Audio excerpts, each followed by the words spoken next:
அனைவருக்கும் வணக்கம். இது உங்கள் எண்ணகம் சேனல். நான் உங்க எட்வின். எண்ணிலும் எழுத்திலும் ஏற்றம் கண்டேன் வழியே, பணத்திலும் குணத்திலும் முன்னேற்றம் கண்டேன். படுதோல்வியை துச்சமென தூக்கி போட்டு, வெற்றியை நோக்கி என் பயணம் தொடரும். உன்னை இறுக பற்றி கொள்ளும் வரை. இப்படிக்கு தன்னம்பிக்கை.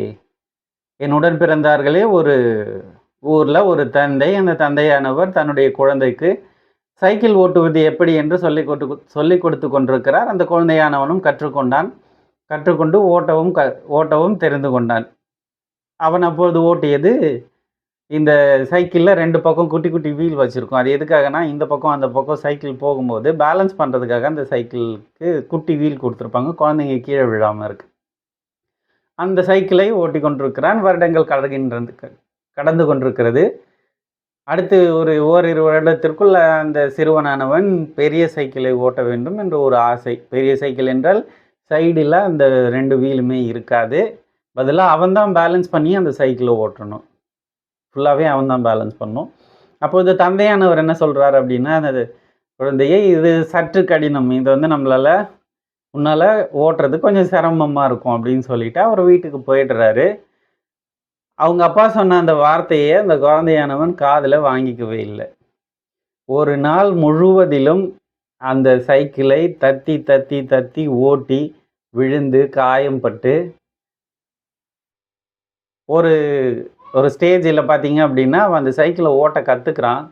அந்த சைக்கிளை ஓட்ட கற்றுக்கினவன் தன்னுடைய தந்தையை கூப்பிட்டு, இப்படி ஓட்டுறேன் பாரு அப்படின்னு சொல்ல விரும்பலை. காரணம் என்ன அப்படின்னா, தான் முழுமையாக கற்றுக்கொள்ள வேண்டும், அதுவரை தான் முன்னேறி கொண்டே இருக்க வேண்டும் என்கின்ற ஒரு தன் நம்பிக்கை அந்த சிறுவனுக்குள் அப்பொழுதே முளைத்து விடுகிறது.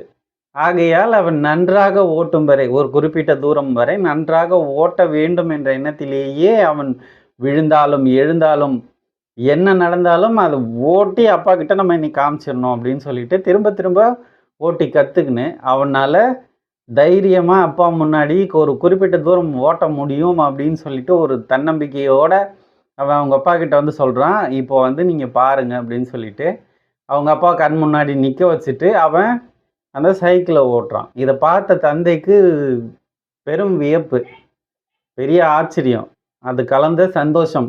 ஏன் அப்படின்னா, தன் தந்தையானவர் உன்னால் இப்போதைக்கு அது முடியாது அப்படின்னு சொன்னதை அன்னைக்கே அவன் அதை முறியடித்து காட்டினதுக்கு பெரும் உதவியாக இருந்தது என்ன அப்படின்னா, அந்த அப்பா சொன்ன வார்த்தையை தாண்டினா அவன் மனசுக்குள்ளார இருக்கிற தன்னம்பிக்கை, என்னால் முடியும், என்னால் அதை ஓட்ட முடியும் என்கின்ற அந்த தன்னம்பிக்கை.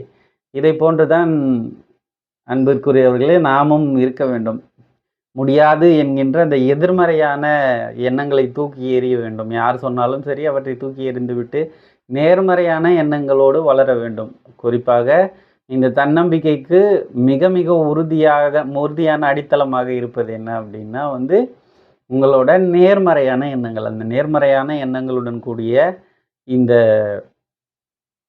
தன்னம்பிக்கை என்பது உங்களை மேலும் மேலும் வளர்க்க பல்வேறு வழிகளிலே உதவும் என்று கூறி இந்த காணொலியை முடிக்கிறேன். நன்றி.